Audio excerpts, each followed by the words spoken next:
tip. Good afternoon. It is March 6, 2019. You're listening to a little column A, a little column B, hosted by Will Lemonos and co-hosted by Zach Bishop. How you doing today, buddy? What is going on, Will? I have great news. I've uncanceled basketball. You've uncanceled basketball. Now, this might come to news as people, because probably people don't remember that I canceled basketball, but I didn't really tell anybody, but I wanted to let everybody know that I've uncanceled it. The Lakers are not going to make the playoffs.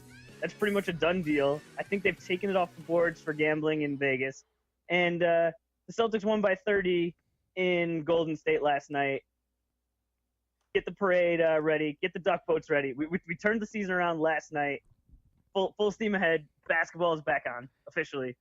I mean, I feel like I already kind of gave you a pretty high up title by saying co-host. Who gave you the power to say basketball was canceled and uncanceled? I'm more fascinated by that. But you know what? Let's get into it while we're there. I'm pretty sure that as a nationwide podcast host, I'm pretty sure that was part of the deal when I signed up, was that I was allowed to cancel and uncancel sports at my purview. Was that not true? I don't know. That was right in my contract. It's a contract year for you. I don't know. We'll see. We could talk about it. You know what? I was very excited about that. I think I sent you the text super late last night. I don't think you didn't stay up for the Celtics game, did you? You were out. No, especially with the effort that they've been giving recently. That game didn't even tip off until close to 11 out here. So I did not watch any of that. So I didn't even see like the start of the 11-0 run, because if I had seen that, I might have even been like, oh, well, maybe I stay up for a little while for this. But that's a pretty late start for me. Dude, it clicked. It happened. I'm telling you, I watched it in person. It just clicked. Everything just started working. We started playing better defense. We got open shots. We had the moments where we would still do silly stuff, but it felt like those were immediately addressed. And when those guys individually screwed up, they felt like they knew. This whole season, I don't know if everyone's like, even Kyrie at times, it's like, yeah, you do awesome stuff, but there's still times where he's not perfect and needs to be better. And yesterday, when he had those moments, it was almost like he got picked up by his teammates. It's like, hey, man, don't worry, we're going to do this instead, and we're going to do that instead. It all just clicked. It all worked. I texted you last night saying, you know what, I gave up for Lent watching the Celtics lose, because they're just not going to lose anymore. We're winning out from here on out. No, all right, no more losses. All done for the year. Can you get on board for that? I think that's a good idea. I think that's a good idea. Like I said, I've uncanceled. It's back on for everybody. Everybody can enjoy it now. Like I said, didn't watch the game. Just heard that Gordon Hayward put up 30 points. It's all been, just word of mouth. It's like I reached out to all my my two West Coast Celtics fans to find out what they saw, and get their input. Listen to a podcast about it, and everyone's just kind of in a good mood. And I think it's all jokingly, kind of like I am, of just like, yup. One game, turn the whole season around. I mean, we're playing against tonight. We're playing the Kings. We could easily lose. Kyrie Irving's not playing tonight, so we could easily just do that lackadaisical effort thing, and it's right back. But it's just fun that there's just one little spark of, well, if we, like you said, if it all clicks, we could do something. It's just way more fun to have just even a little bit of hope. I think the fun part about this is them winning last night and winning the way they would. And let's preference this all by saying Iguodala played very limited minutes. He was not 100%, and Klay Thompson did not play at all. Yeah, but he's been hurt for a while. He came back the game before. It hasn't been like he's been really around. Well, I also don't want to devalue Klay, but I'm going to put him behind the value of both Curry and Durant, who were both there and healthy and at home. So I think that was just a big thing. But really, my bigger message with all of this is it is not as surprising to see the Celtics win. It was way more surprising to see this team lose based on everything that happened last year and the roster changes that were made. I mean, we just added guys. We didn't lose anything. Everybody that was there last year, all the bits and pieces that added up to the success we had last year, came back and added Kyrie Irving and Gordon Hayward. It was more surprising watching them losing. Watching them last night, that was the least surprising thing I think of the whole year, at least for me, because this is what was supposed to happen. This makes sense. Everything else didn't make any sense. So I'm super excited, and we could maybe leave off the Tommy points right there. But let's. You want to talk about some more West Coast stuff? A Tommy point. Do you want to talk about some Lakers struggles? This is gonna be a bad podcast Yes, for us. This is all Homer stuff now. yes, yes, I do. This is you know Yes, what? I do. That's been what's been keeping me afloat. If the Lakers had been playing really well with the Celtics, just it's just a combination of not meeting expectations and just all the stuff that's going on around the team is just not fun stuff. And that's what happens when you lose. If the expectations were different or you're winning games, there could be like, ooh, you know what? Gordon Hayward isn't playing that great, or there's little things like Jaylen Brown here and there. But when it's losing, it just all gets compounded. And I think Brad Stevens might even said a few days ago, he's like, or something along the lines of, what kind of solves all of this is just like a few wins in a row will really turn this around. And then there's just less of those questions, and you get a little less pissed off when they keep asking you questions like, hey, why'd you lose again tonight? It's like, we're not doing this on purpose. But what's really been keeping me afloat is that the Lakers are just nosediving right off the end. LeBron activated playoff mode a couple of weeks ago and then proceeded to just lose a bunch more games.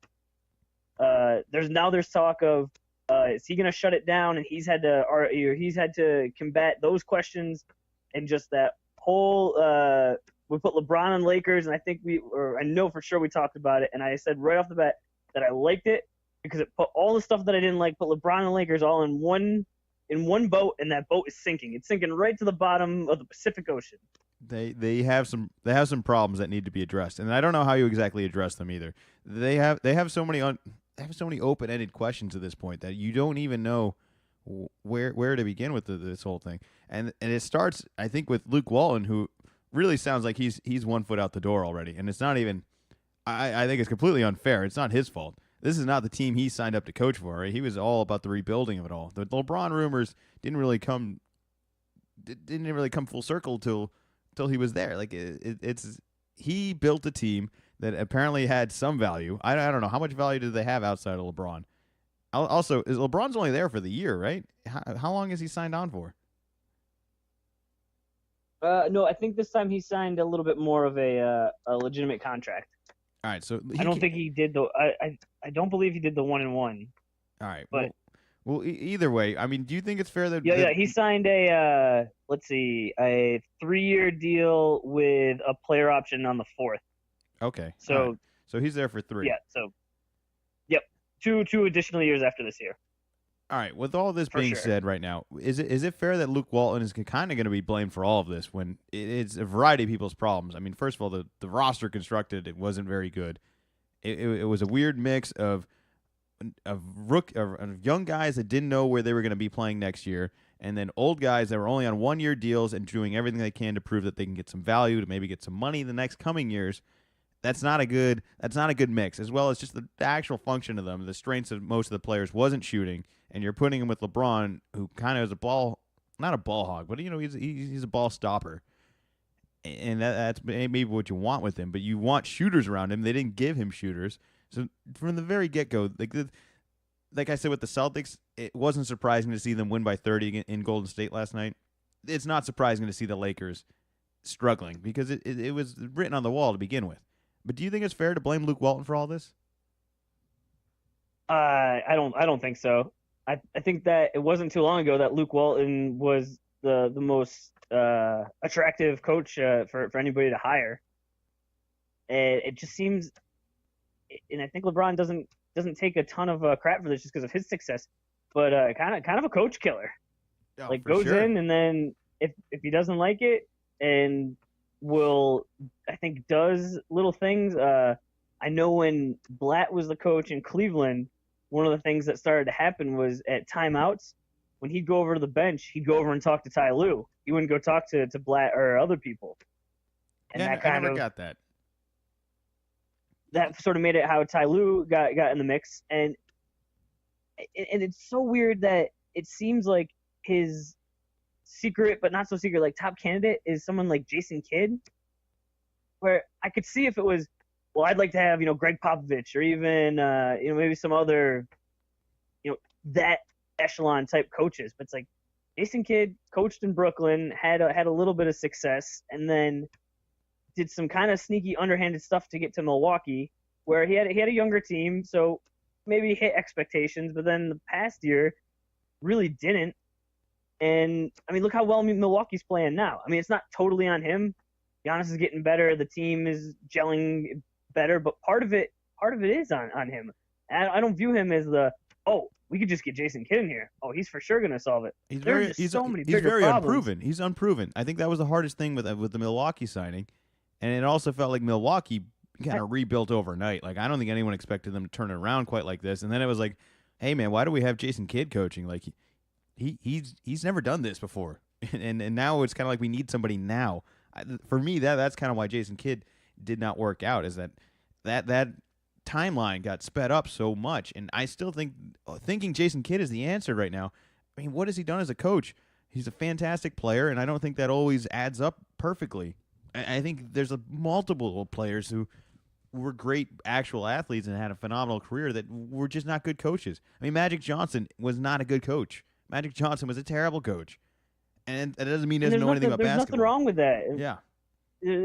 Not everyone's good at everything, and Magic's had a bunch of success in other things. But I think we must have at some level had to have known this was gonna, or had the real possibility to happen.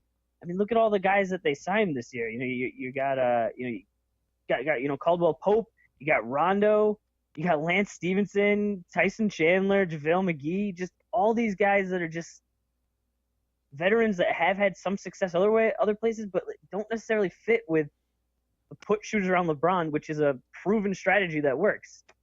J.R. Smith made almost like a whole career, like a late career out of this. I can shoot threes. I space the floor for LeBron. I think we're still on the search for J.R. Smith. We don't know where he is. He's a missing individual at this point. Did you see the whole Katie Nolan thing trying to get him on the All-Star team, which would just put him on an actual team period? I think he should be done playing basketball. I've made my thoughts on J.R. Smith and his basketball and his dirty play very clear on this podcast. You can go back and listen. Well, it doesn't look like the Lakers are going to make the playoffs, and it is exciting. This actually kind of all ties even better together. Is that the Lakers are fighting the Sacramento Kings for that last spot, and I don't know what the Clippers are doing. They keep winning games. Are they trying to get in, or do they just want to get swept in the first round, winning that 8 seed? Because if I'm them, they need to get out. They need to exit these playoffs quickly. The Clippers or the Kings? The Clippers. The Kings come full circle because they're playing the Celtics tonight. Is it tonight? Tonight, right? Yep. So the Celtics are in Sacramento tonight. Big momentum game last night for the Celtics. Suddenly looks like everything clicked. And then almost like a must-win for the Kings, who are doing everything they can to get in. So someone's momentum is going to get crushed tonight. It's either going to be Sacramento or Boston. I'm not saying they're not going to get in or nobody's going to win anything after this game. I'm just saying there's two teams that really need a win, and they're playing each other tonight. So I'm expecting a very big game. I think that'll be fun. I'm definitely going to be tuning in for that. I doubt that's not going to be on national TV, right? There's no way. I wish it was. No. You get the Lakers. You get the Lakers on national TV. God damn it. You know what? If we don't you know what's funny? You get the in the early game. It's the Bulls. Bulls and not against each other, but Bulls and Lakers tonight. Gross. That's. But you're talking about the Lakers and the Kings fighting against the Clippers. The Spurs and the Timberwolves are in between those two teams. Who's 8 right now? I thought the Clippers were 8. No, they are a half game ahead of the Spurs. They passed the Spurs right now. They passed the Spurs. They were dropping real fast for a second there, and then I don't know what clicked. Suddenly they're on a 3-game win streak. Beat the Lakers. Patrick Beverley. I heard a little anecdote that he walked into the locker room, and before he even saw the whiteboard with the defensive assignments or anything, he just told everybody, "I'm guarding LeBron tonight." And just was a super pest to LeBron, as only someone like Patrick Beverley can do. How is he so good at that? It's really all right. I've watched him and almost studied him to the point right now where he does little things to get inside people's head, but it's not like anything really above and beyond. He just the way his body language is somehow just pisses off anybody who he's with.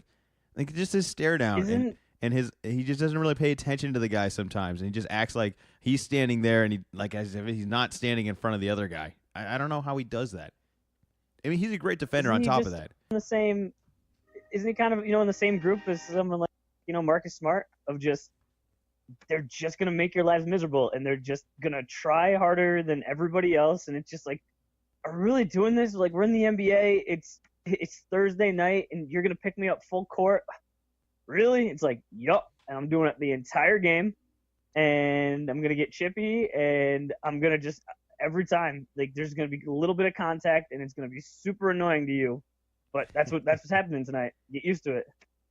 I give them credit. I give the Clippers credit. I think they look like a really good free agency destination at this point. And if I'm them, I still do not want to make the playoffs. This isn't their year. They know that. The West is funny. Like it's so tight, and you feel like you want to get in just to show that you're dominant. But it'll be such a bigger advantage to them to not make the playoffs. I personally believe that, and I also think the Kings. They need to get in this year because they haven't gotten in. They're on a track that needs to make in right now. They need some more experience. The Clippers, I don't think, should be quite as motivated to get in. But we'll see. If they catch some momentum right now, I mean, quietly the Clippers. I said at the beginning of the year, I think they have a top 5 defense when they want to. The top 5 defense is pretty good. I don't know if that's going to add up into a playoff series, but who knows? Who knows? I'm not going to put it past these guys. These guys got heart. These guys play hard.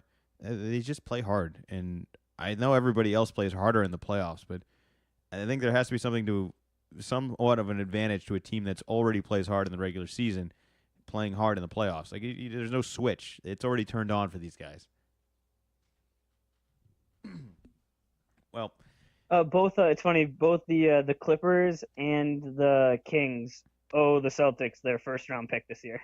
oh man, There's protections and it's a little convoluted, but it's just kind of funny that they're all they're right there on the edge and just a little way I can bring the Celtics back into this conversation.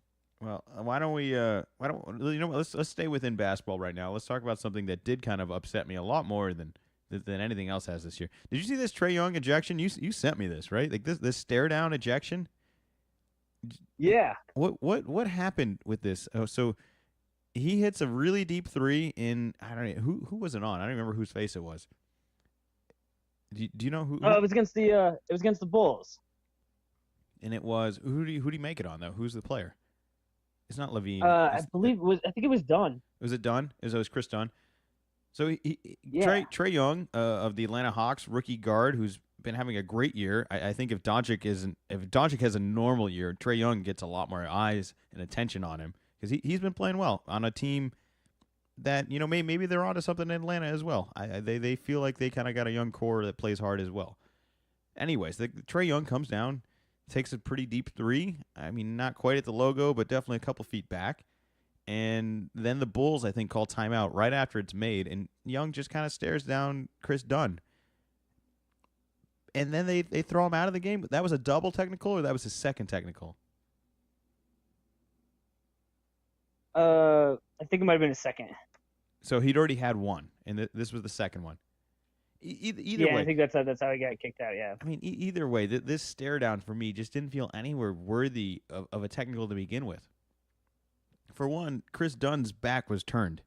Wasn't even looking at it. I feel like you get a technical when you're instigating. You're not really instigating if the guy's not even looking at you. Like, if you fail at instigating, you shouldn't get a technical for a play that might instigate something. Like, you should really only be punished for when it happens, right? Is that not? I feel like that makes sense to me. I was very confused by all that. It felt like a rookie shaming, kind of like, oh, well, we'll teach the young guy here, how things work. Like they were so far above him, an almighty referee teaching the young kid how to deal with the NBA. I don't know. Did you get that feeling too, or is that just me? These are grown men, and if you don't want to get stared down by a rookie, then don't let him hit a super deep three on you. It just seems like an easy fix, and I could see at a much lower level, it's like, okay, you got to kind of not allow that stuff so much, but it's in the NBA. Let them taunt all they want. Well, didn't it feel like this would have never been a problem if it was anyone else outside of a rookie? Like that I think that's the bigger story here, is that somebody really picked on him because he was a rookie, and I don't. I feel like it's almost disrespectful because certain rookies get different treatment. Like I'm sure Doncic gets a different treatment even as a rookie right now because he's going to be a really good player. I think Trae Young should get that similar treatment. He's at least proven to me. I'm convinced enough. He's going to be around for a while. He's not like some nobody who's trying to make a name for himself. He's on a streak of scoring 30-point games. Yeah, so He had like 3 in a row, and like I mean the one went into quadruple overtime, so that was a little ridiculous. But still, he's still putting up a bunch of points, and there was a lot of talk against him with Luka Doncic starting off so well, but I think he's coming right in as he's for real. Yeah, well, let's get Trae Young some respect. That's really all my little complaint there. I know they're not winning, and they got a long way to go. They got a lot of things. They're on their hands frisky right now. They're a trap frisky. team. They're not an easy out, and part of this whole thing, that the reason Trae Young got going was because earlier in the game, him and Dunn kind of got together, and Dunn didn't like hit him in the head, but kind of like sunned him, pushed him in the head, and so that just seems super fair that he didn't go and go, oh, I'm gonna try to fight him or do something not basketball related. He went and said, oh, okay, I'm gonna like basketball punch you in the face, pretty much, and yeah, I think you should be allowed to taunt, especially if a guy like came at you and you're responding just doing basketball stuff. Well, I just wanted to get my little rant out of there. I'll make sure to post it on the website. If you're not already familiar with the website, make sure you go check it out. Little of Column A, Little of Column B podcast can be found on lcalcb.com, as well as Sold by Will for all your San Diego real estate needs. And make sure you follow Zach on Twitter, which his name is Wicked Z-Man 24. And there you'll find all his information on what's going on. Feel free to ask Zach any questions about the podcast, as well as recommend any March Madness bet consequences. I think my latest one I've been kind of keeping up with is the Choco Challenge, that spicy chocolate thing. Have you seen that before? I have not seen that. That doesn't seem like it goes together. It's like some super spicy challenge. It's for a good cause. I'll send you the video after. Somebody sent me that. Didn't we talk about this last year? And then we said, well, this is a little unfair because you like spicy stuff and I don't really like spicy stuff. It seems familiar. There was the other one. It was the chip. Yeah. All right. So there was something chip, and that was a big thing at the time. Or I don't know if it was last year or 2 years ago. No, I think there was something along the lines about that, and I feel like this is a little different because I don't really like chocolate, and I think you like chocolate. I'm just throwing it out there. Like I said, I'm not sure how a Choco hot thing. I don't know how that combo goes. I haven't seen this yet, so maybe I'll have to take a look. I'll make sure to share that. All those super hot stuff where people's mouths are on fire and they're miserable for a long time does not seem like an enjoyable experience. Oh, you know what? Shaving your legs really wasn't very enjoyable either. Oh wait, you didn't have to do it. I had to do it. You know? No, you did. And it wasn't even just. But you like spicy stuff. You might enjoy it. You might be like, oh, this is a delicious treat. Look, I've seen a lot of videos. I don't think anyone's enjoying this. All right, and you like chocolate. You should enjoy chocolate. I'm just. It doesn't matter. You know what? We need to. You're gonna lose this year, so it's just a matter of deciding what you're gonna do. You know, it's gonna happen. Yeah. Yeah. Well, we got 2 weeks. 2 weeks to figure it out. So yeah, send your suggestions in. One more announcement.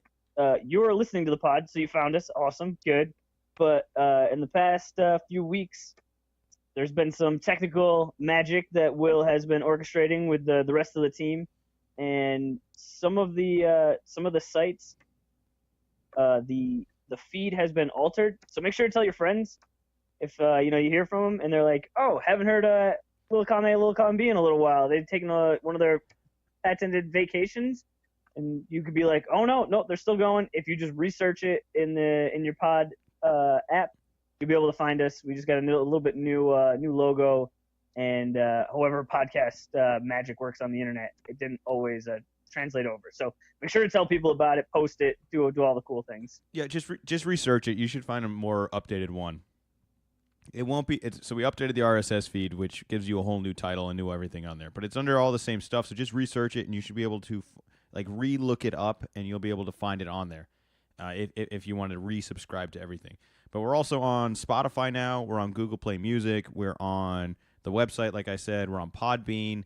And we are still on Podcast Addict. You just have to research the name on Podcast Addict as well. And we're still on iTunes. We're on everything.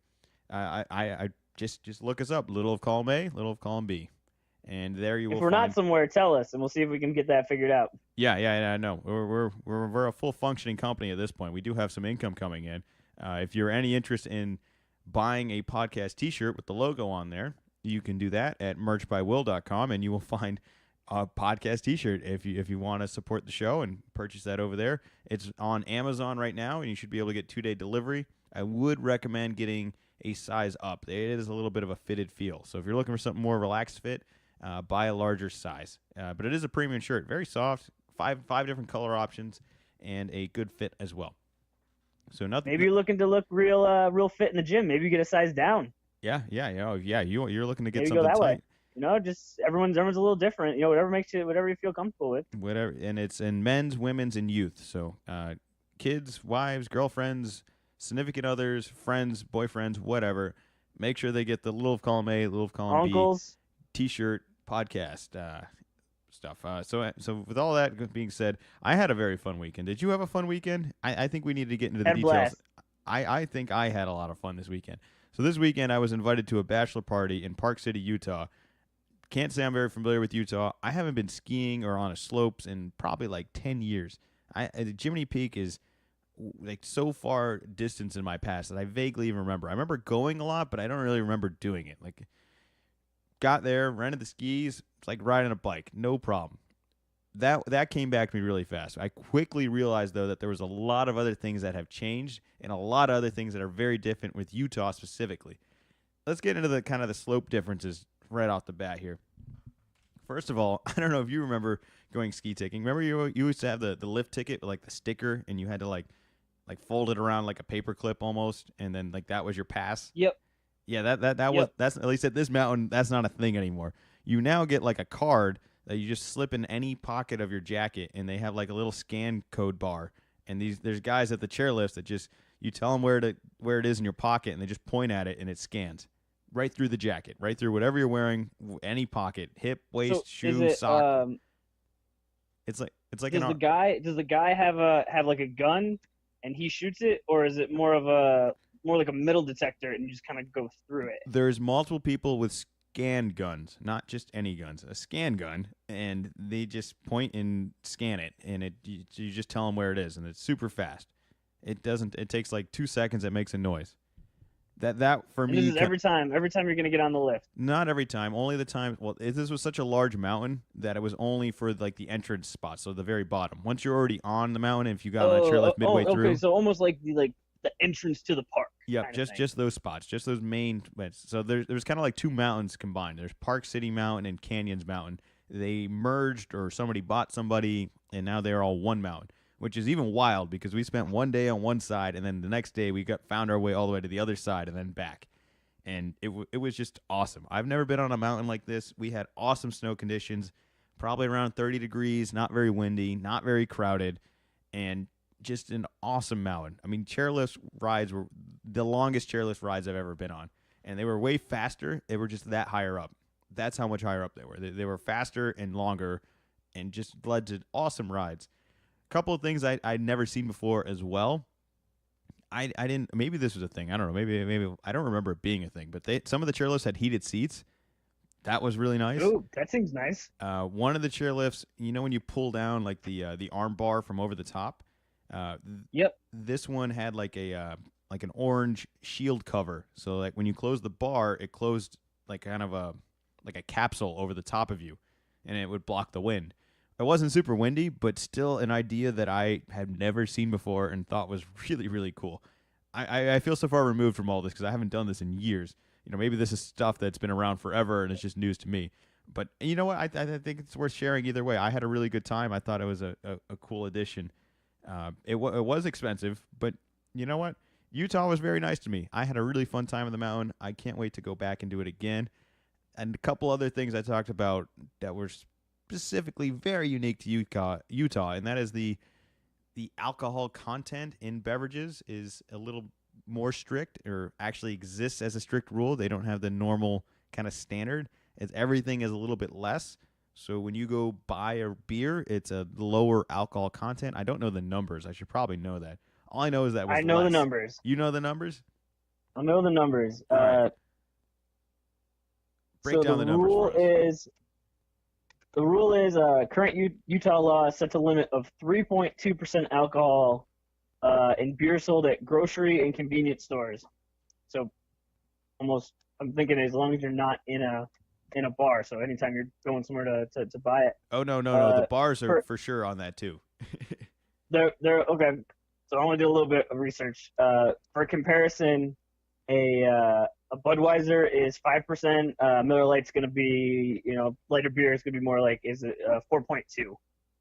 So kind of every 4 Utah beers is 3, I guess, regular beers outside Utah beers. Is that why I felt like I got this weekend? All right, I definitely broke some personal records. All right, I'm not very proud of it, but it was a bachelor party. We weren't there to, sip anything. We were there to be drinking. We were there to enjoy ourselves, and I don't think we hesitated on doing that at all. I had a great time, but that was still. I almost feel like that might have saved me. Had we done a normal bachelor party with normal alcohol content, maybe we have some different stories to tell. Maybe everything wasn't quite as smooth. But still a very, very different experience. The thing is, it doesn't taste any different. It doesn't taste better. It doesn't taste stronger or lighter or anything. It just tastes the same. And mentally, everything looking the same as well. There's no reason to bat an eye about it. It's more or less the next day when you're like, oh man, I've definitely felt worse. This actually is not too bad. Maybe this is the good pace. Maybe we should have traveled with some of that back. You're thinking that this is a good good governor for you, that you just have lighter beer. Well, I think I just need to have smaller friends. Like I just I can't be hanging out with 6-7 basketball players all the time thinking like I can hang with them. I can't. I'm at a very, very disadvantage in just body ratio here, right? But you know what? I had such a fun time. Well, here's a follow up for you. Was the beer cheaper? No, I don't think it was. Interesting. I feel like you're not getting, the same bang for your buck there. No, well, all right. So this is the other thing that is kind of tricky with it. At least I know at the bars, we were at resorts, airports, and expensive like tourist trap kind of spots. So I imagine so that's hard to kind of gauge. Even if it was the same alcohol content, these beers were probably going to be a little bit more overpriced than your normal beer anyway. So I don't really know how that scale works there. But I didn't stop us from trying. I'll say that. This wasn't like oh no, we need to get something else. One of the places you gotta make do with what you have. One of the best drinks I had was at the lodge. It was called a peppermint patty. It was homemade hot chocolate, which was already delicious to begin with a little peppermint schnapps, or maybe it wasn't schnapps exactly, but some sort of peppermint liqueur kind of topped off in there with a little whipped cream on top. Delicious. I'm not a huge peppermint person, but man, did that taste good. That just hit the spot. I would definitely recommend making that again, and maybe people have been having that, and I'm just not a cold weather drink guy. Yeah, I can't imagine there's a lot of those going around in San Diego. No, I don't think you can stop by the bar and be like, hey, can I get a peppermint patty with hot chocolate and schnapps? Like, I don't think that's a common menu item here, but it was there. The other cool drink, and I think I sent you a picture of this, was the like homemade Capri Sun Long Island. It had a name. I don't know what the name of it was, but it was literally that. It was in like an IV bag with a straw. Then inside it had some fruit, and then it was allegedly like a fruit drink, like a Capri Sun replica mixer, and then it had allegedly the Long Island equivalent. It was the maximum amount that Utah was legally allowed to serve us, is what the server told us. So immediately we were all like, all right, yeah, that if we're already going to pay for this, we might as well get whatever max out we can get out of it. Yeah, go straight to the top. Straight to the top. But you know what? I'm Are you sure it wasn't just a Capri Sun with all these alcohol rules? I'm really not sure. I'm really, really not sure. All I know is we all had a really good time. We didn't have any problems. It was a great group of guys, and I really had a good time. I really appreciate everyone else just being super cool. I think I may invite Ben's friends to my bachelor party because it just went out smoothly. I really had a good time with everybody. So that was my weekend. Obviously, you had a bit of a different weekend, not being in Utah, although you still were in the cold weather. While I was doing that, we let the interns come up with the rest of the topics here. So, which ones you kind of want to jump into? You want to do the GPS one? That kind of sounds a little interesting. No, let's do because this was from Friday was the ESPN full court press. Oh, okay. That's a new watching option, right? All right. Yeah, so this was on Friday. I did not know that this was coming up. I'm surprised that this didn't come up on either of ours radar. As people that are watching basketball and kind of plugged in on this sort of thing. It's advertised as a second viewing option. So I think that they're kind of saying is like, okay, you're watching the game as you normally would, and then here's an option on a second screen. So they're expecting you to kind of watch both of these. So I was watching just the regular game I was Chromecasting it to my TV. And then I think it was kind of the internet was a little messed up. So it's like, oh, let me look on my phone real quick. And then I saw these other options, and it was a game, and they always have the Spanish version, but it's like, oh, well, what are these? And so there was one. It was called Coach Mode, and so I throw that on my phone. What Coach Mode is it had a little bit of it was the same view, it had the same announcers, but it had a little bit of a 2K feel to it, where above the players it had their names. So it's easier to watch in the game. It's got LeBron on there. But there's some other guys that maybe you're not watching these teams all the time, and it's like, who's that in the corner? Oh, okay. And what Coach Mode would do is say LeBron brings the ball up, passes it to Kuzma. There would be like a little line showing this is where the pass happened, and then Ingram comes up to set a pick for Kuzma, and as that happens, there's a little line that comes up and shows a pick. And then the little X's and O's kind of stay on the court for a little while, and then they kind of fade away, so it's not overwhelming. It's not like this stays on for a while. It's just kind of like it was actually done really well. I was really impressed that I was able to kind of follow it. So that was a coach mode. There's two more modes. There was a player mode, similar kind of deal, where it had above the player had their names, but what it also had was a percentage that changed for all the offensive players as they moved around the court for how likely it was that they were going to make a bucket. So, again, you have LeBron out at a three-point line, and it's 30-something%, and it's kind of like an orange. As he gets closer to the hoop, that percentage goes up and gets more and more green. Kind of have an idea. And then what they also had was when he would shoot it, say LeBron shoots it, he makes it. Above his head, a little 2 pops up, and then it would show how many points he had. So 12. Say he missed, and then I can't remember what team they were playing, but whoever got the rebound, I don't think they were playing the Bucks, but I might have been watching the Bucks game earlier. Giannis gets the rebound. He gets a little +1 rebound that goes, and then it says, oh, Giannis is just above him has 4 rebounds, which was really cool for fantasy. Yeah, that's what I kind of get a feel for like, oh, how you're watching, but you never really know exactly how much it is. It was a really easy way, and it's quick. It's a little bit there, but you know the transition in basketball. There's enough time to kind of reset pop that everything. Up there, yeah. Go on with it, and then it fades away. It was not overwhelming, and then the third mode was mascot mode. Once again, same view, same announcers, but what they did was it was almost like a comic book.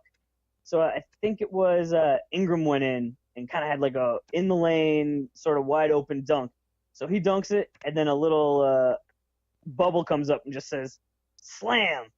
And there was so it had like little comic book blurbs when they did like an action. Yeah, and then like going up the court, it had a faux defense chant kind of start, and in the crowd, like in big, like over the crowd, had the the fence with the D on it, Just very much seemed more for kids, but there's like little 3D little animations going on, and it was just cool as a here's some different options. Really the main like downside to it, and it'd be really hard to fix this, was there was a healthy delay. I'm gonna say like at Uh, least 5 minutes from real game time, but yeah, but makes sense if you're adding all these the actual app of it's already pretty extras. delayed, anyways. Though. No, I'm saying this was on top of the normal ESPN app delay. Yeah, see that doesn't really bother me as long as I don't get the only thing that ticks me off about the delay on the ESPN app is when I get the ESPN alert for like, hey, close game, Before, yeah, close games here. It's like a 3 point game. Like, well, it's like a 6 point game on what I'm watching right now. Thanks for spoiling like the yeah, next whatever. And then getting the final scores is the absolute worst where you're watching like an extra, say it was a close game, overtime, or they're reviewing a play at the end and there's just so much delay of it, and then you get the ESPN alert of like, oh, final score. Like, oh man, I'm watching it, right? Like I have your yeah, app open. they've been getting a lot better at that. I've noticed of they know they're on a certain delay and sending you the final alert of the final score moments after on their app that it finished, rather than moments after the actual game finished. Because yeah, that was super annoying where you're getting ready to watch the final play, it's coming out of a timeout, you hear your phone kind of buzz, you happen to look at your phone, and now you know the ending to it. Well, Moments before you were going to find out in the moment. well, But that seems I pretty cool. don't know how you would. Yeah, I don't know how you would do this on a second screen. Like if you have the main game trying to have this. I mean, maybe if you were really trying to scout that, maybe that could be helpful. But it definitely seemed fun for, it's not a playoff game. It's a game on a Saturday night. You're not super critical. You have to be right up on the latest scores. It's just like, hey, we're just going to see, and it was definitely fun. I hope that they do it again. It was cool, and I'm interested to find out if other people enjoyed it. For me, the strength of this, at least what I kind of see as appealing, is um the the announcing. The announcing would be a lot easier. You should be able to keep track of everything. As I think a lot of those guys, their jobs are like it's pretty impressive what they're able to do. I mean, maybe knowing all the names isn't that hard, but with the college games, it is. I think for the lesser known people, I could see a computer helping you out with all of this, and then you'd be able to kind of get everything right in live time. You got the stats kind of popping up in front of you. You don't have to look up at the jumbotron or anything down in front of you. I think that would add to it. 'Cause you know what? I mean, we talk about this all the time. A good announcer will make the game worthwhile every time. All right. When Ryan Rucco's doing it, I enjoy the game so much more than when Doris Burke is doing it. And that is not a sexist comment. It's just purely I don't like the stuff. I don't like her tone of voice, and I don't like what the stuff she adds to it. And I like the stuff that Ryan adds to it. It's just a personal preference. It's just I prefer that. I'm sure there's a lot of people somewhere that enjoy Doris Burke. I'm not one of them. But I think the more information you can give these guys, the more leadway they can do, the less they need to think about that kind of stuff, the more personality they can bring to it, the more stuff I like that they can bring to the table. So I think them watching that might be a little bit more helpful than watching the actual live, as well as I'm sure watching film in this, like the NBA guys maybe have already had this kind of stuff. That's got to be a lot better, right? You can see where people like move too early on a screen or something else like that, or you could see like, hey, at this point you had a really good shooting percentage, and then it all went downhill when you started doing stuff like this. I think that's pretty cool. It's definitely a time and place thing. I don't think I'm watching that for the big game. I don't think there's any playoff games where I want to be on that over the top head kind of view. And this was all free within the ESPN app though, or is this ESPN Plus? Yes. No. This was the regular ESPN app. Yeah, that's cool. And I like that you get the same announcing because I know when TNT did something like this, you didn't get the announcing. You just got like no sound at the top of the backboard or something for that app a little bit. And I didn't like that.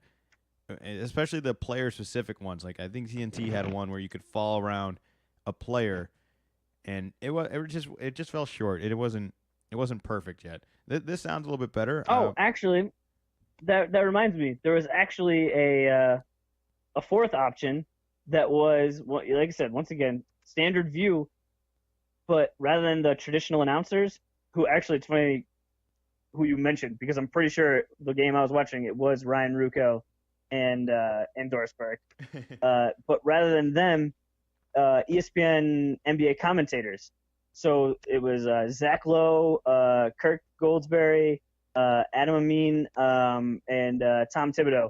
And it was a little goofy because they had it had the game, and then overlaid at the bottom was just their like not just their heads, but like their the top of their torso. So it would be like they took the halftime and then put them there just on the screen at the bottom, so you could see their facial expressions, you could see their mannerisms, but it was them commenting on the game. So it was weird because it was almost like the game and the halftime show kind of collided together. But that was that was a fourth option, that if you didn't want to have the same announcers, here was a different option. I like options. I like it. You know what? It's not costing us anything else, so I like them trying to make whatever improvements they can. And you know, whether they hit or some people like them, some people don't. I'm sure somewhere somebody would appreciate ESPN making some efforts to give us a new viewing angle. All right, they're trying to reinvent the wheel here. They're not trying to take away the wheel. So I'm all right with that. I kind of like the ideas of all this. I don't know where they'll fit in. In a fantasy aspect, I can definitely see this being more. I actually think this would be really cool in Vegas if you had like some weird bet on something. I think that oh yeah, definitely. You know, and you're in a sports room and you have the game on somewhere, and then somewhere on like a side screen you have this of being like, how many rebounds is that? I really only watched this for like a few minutes of each one on my phone, and then went back to the. Actually, I think my internet really just wasn't cooperating with me. I think I just watched it on regular standard definition television just so I could watch the game. But an idea, and like I said, they might have already done this, but you were saying like if you're following along, the other night when Trae Young is like going off for like a ton of points, if like it shows, oh yeah, he's got 10 points. Like once he gets up to like 30, like upper 40s, if it turned more red, like, he was more and more on fire. Like I'm sure there's more fun things you could do with that. Oh, the comic book one, I would hope it would just turn into a flame like old school NBA Jam, and then he would just oh yeah, and then he would just raise up 300 feet in the air and then dunk it. He's on fire. I mean, I wish I had those arcade sounds. Well, we'll have to make new sound bites next week. I could see those being cool. But you know, I brought up the topic of Vegas, and while we're on the topic of Vegas here, well, let's talk about a man that made a bet, much like me and you do. Perhaps it was a gentleman bet. Maybe it wasn't. And he allegedly faked his own kidnapping to get out of paying a Super Bowl bet. Do you know what is the scale of this bet? Was this that large of a scale? Like to fake a kidnapping? Yes. Like this has to be life savings. This was not a gentleman's bet by any stretch of the imagination. He was running a $50,000 squares pool. Ooh. But he was not on the up and up. I think what his plan is that he got a few people into it, and then he figured he's not going to do the squares random. He's going to give himself the best numbers, and he's going to give the other guys the crappy numbers. Figure, I'll be fine. Well, I don't know if you remember, but the Super Bowl had some wonky numbers. Oh, so yeah. I think he found himself in a world of trouble, some real hot water, if you will. Yeah, he. This is great. he owed. So then he flips it around. So I think he owed somewhere like $16,000. But what he did was, and this is all alleged, is that he tied himself up in his own pickup truck. And then he told the troopers that two men robbed him of $16,000, drove him around for 2 days, and then left him tied up. And is that all the news we have up to date right now? So like, is he still trying to go with that argument, or has he been like prosecuted at this point? This just came out like less than a week ago. So this is up in Western New York, probably up near Syracuse. So I'm gonna keep my eye out, see if more stuff happens. But man, you have to be desperate to fake your own kidnapping. I can't even think of a scenario where I would really Like that would be so If far on the bottom, like of the list of things if of like, we how am I going to get out of if, this? That's so far down on the if we list. make a bet where I have to eat something that's super spicy, I might have to kidnap myself. Oh well, we're gonna keep track on you now, man. All right, now that we know, we got to look out. I'm gonna Oh be. no! Now someone could actually kidnap me, and they're just gonna blame it on me. This is the worst. I take it all back. I'm not gonna kidnap myself. You're like, well, I No said on one the kidnapped podcast me. he was gonna fake it. We'll hold something collateral here. Oh no! Wait, we've been recording this whole time? Yeah, yeah. No, Oh well, this is all news to me. well, it's all fake news. It's going on the internet. Everything on the internet's fake. I actually think the phrase is the other way around, right? Everything on the internet's true. It's on the internet. It's got to be true. It has to be. Um, I'm looking at the list of topics you kind of brought today. These all kind of sound like fake news overall. But do you want to talk They're about some? all real. They're all real. We promise you. All right. These are all verified by the staff. We have somebody screen check all of this. Fact This check was as in the we go. Associated Press. This is the Washington Post. This is big time news. It sounds like big time news. I mean, 16 grand is. I'm not trying to say like 16 grand isn't a lot of money, but I don't think 16 grand is high enough for a fake kidnapping. Like, is there a number is there any number in your mind of what it would take for you to fake a kidnapping? I'm sure that those guys that he owes money to are serious guys. If they're coming after you to So it do has. what those guys kind of do, you got to figure out a So you got to figure out a solution real fast. So it really doesn't have anything to do with the actual amount. It's more of the clientele that you're dealing with. Maybe a little bit more Yeah. aggressive than the average. Yeah, that's what I'm saying. So that's what it was. Tony Soprano's coming is looking for the guy right now at this point. He's gonna wish he was kidnapped by the time Tony gets. That's what I'm thinking. Yeah, that's my concern. That I'm gonna have some broken bones at the end of this if I don't get out of town. All right. Well, we got about 8 minutes left in the podcast right now to cap off the hour here. Is there which one of these topics you want to close out with, or do you have something else you want to close out with? I'm not sure if it's quite full 8 minutes, but I do have a follow up to a topic that we talked about. We have an update last time. I feel like we need an We have an update update. sound. We need like an update sound, like dun dun dun or something. I need like an audio. We'll work on that. Anyways, what's All the right, update? yeah. I'm excited. Yeah. I don't think maybe I didn't have this written down. Yeah, we don't have a lot of breaking news, and usually we don't have a lot of updates. The update is we talked about how Kareem Abdul-Jabbar was going to sell his Hall of Fame memorabilia to raise money for charity. That did happen. That wasn't fake news. That was accurate. And he raised just under $3 million. $3 million. Wow. All right. And that was for how many rings? Was that all 5? What does he got? 5? I don't know. How many does he have? There were 234 lots of memorabilia. So I'm sure that some stuff was combined. Others were not. That was 4 of his 6 championship rings. Oh man, he sold more stuff. Like it wasn't just rings, huh? It was packages. It was 234 lots means that there were at least 234 items. Wow. All right. Well, you're a Celtic guy. I can't imagine you wanting to bid on anything. How much? So God, man, is that a lot or is that not a lot? I really don't know actually. I think it's a lot. He was able to raise that much money for charity. That's really cool. He was asked, why do this? What do you think? And his kind of response was, quote, "When it comes to choosing between storing a championship ring or trophy in a room or providing kids with an opportunity to change their lives, the choice is pretty simple. Sell it all." We actually had a podcast listener verify that he also did the same thing. Maybe not quite the same scale. He said he was actually very clear on that part. But he did raffle off some awards or some memorabilia that, again, probably the value or the feeling of donating something probably was a little bit more significant than storing whatever it was.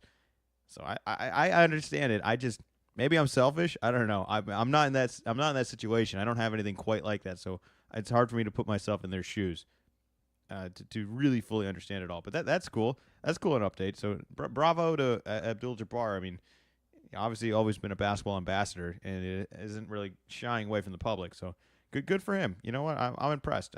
As I don't know if I would have done it, so that finds it even more impressive for me. So How many more years do you think you have to wait before you can sell your men's league trophy and give that to charity? the men's league one, I think the fantasy one is the one with the real value here. That's the real value. Yeah, the real value is our knockoff trophy with our fantasy numbers Whoa. on there. Whoa, what do you mean a knockoff? I mean, it's knockoff in comparison to anything Kareem Abdul-Jabbar was selling. I don't think. Okay, all right, I'm fine with that. But I'm the one that made the trophy, so you just calling it Oh, knockoff. man. I did a bunch of work. I can't I imagine. was in the garage. I can't I was imagine. using power tools. Man. Power tools were allowed. The opposite of Step Brothers. Oh, man. It's just your toothbrush, right? It's just, it's no power tools, Dan. No power tools. I don't know where to go with that, but you know what? I am grateful for the trophy existing. My name is on there twice. I think your name's on there twice. You know, I apologize. And we lost Zach. Now would be a good time to remind everybody about our website, lcalcb.wordpress, Check out all the old podcasts on there, as well as a history and bio from Zach and I. Definitely some fun stuff on there. You'll also see you're connected to the Sold by Will website on there. You'll be able to find all your San Diego real estate needs there. Great time to purchase. Everyone's kind of worried about financing and all of that at the time. It could be a good time to buy. Rates are a lot more stable than everyone's expecting. Zach, you back? Yes. And we're back. All right, just like that. You know, you're back just in time for me to start queuing off the music, but it's been a fun podcast. A little bit of an abrupt ending, but, you know, we almost made the full hour. We're 4 minutes, 3 minutes short here, so all good stuff. Close. And I was just about starting the promo on the way out, so we're right where we want to be. Again, we're going to do this every Wednesday, 3 o'clock. If you want to listen live, go to lcalcb.com, as well as follow Zach on his Twitter, which is Wicked Z-Man24. I'm losing followers left and right. I don't know what's going on, but I could really use a boost from you guys. You know, maybe you're actually gaining real followers, and that you're losing all the fake robots that were following you. You know, that's a real good positive attitude to have. That's what I'm going to start telling myself. I like it. Yeah, so you're actually getting the attention of people that are actually real, alive, and paying attention to you, versus the number of followers and a bunch of fake robots. It doesn't get you any farther along. With that being said, though, our podcast is taking off in listens, and I don't know if robots listen to podcasts, but if they do, we appreciate them for listening. You know, so we're doing. I'll take robot listeners. That'd be super cool. If we get a robot to call in. Yeah, actually, I think we can. You know, maybe we'll just get the old instant messenger robot. What was the Smarter Child? Can we get Smarter Child? He could probably talk now in 2019, right? Well, maybe we don't get anybody too smart. I don't want my spot to get taken by a robot. I just think it'd be cool just to talk to a robot. Well, I remember his answers being very direct. I mean, you could ask him anything, but you know, his answers weren't always as helpful. But we'll definitely be back every Wednesday, 3 o'clock Pacific time. Thank you, as always, for listening. And go Celtics, as Zach would normally say. Are you still there? Did we lose you again? Did your phone cut out? No, I'm still here. All right. Well, you're doing a great job. You're doing great. Yeah, I wish you were hearing the time when I wasn't. Anyways, we'll be back. Anything else, Dad? Go Seats.